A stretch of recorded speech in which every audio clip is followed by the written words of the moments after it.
అందరికీ నమస్కారము. ఈరోజు కారపొడి చేస్తున్నాను. 50 గ్రాముల ఎండుమిరపకాయలు, అందులో ఒక 50 గ్రాముల ధనియాలు, ఒక స్పూను ఆయిల్ వేసుకోవాలి. ఈ కారపొడి భోజనంలోకి మాత్రం కాదు, దోశలు, ఇడ్లీలోకి చాలా టేస్ట్గా ఉంటుంది.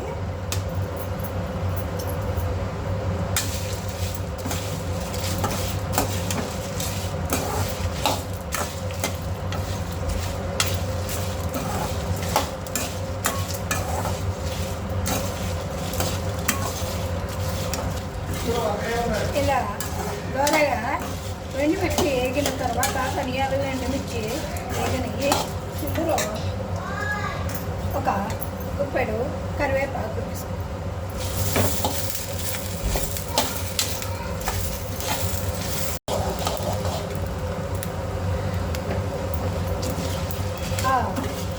మిరపకాయలు కరివేపాకు అన్నీ వేగాయి. కరివే తీసుకొని రోట్లో వేసి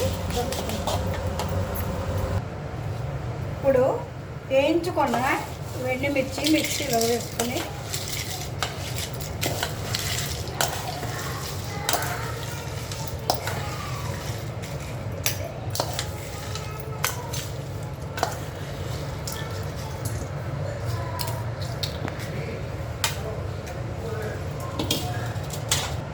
వేయించిన మిరపకాయలు ధనియాలు మిక్సీలో వేయించుకున్నాము. అందులో వెల్లుల్లిపాయలు, జీలకర్ర, సాల్ట్, చింతపండు మరొకసారి మిక్సీలో వేసుకుందాం. ఇప్పుడు కారప్పొడి, ధనియాలు, ఎండుమిర్చి కారప్పొడి రెడీ అయ్యింది.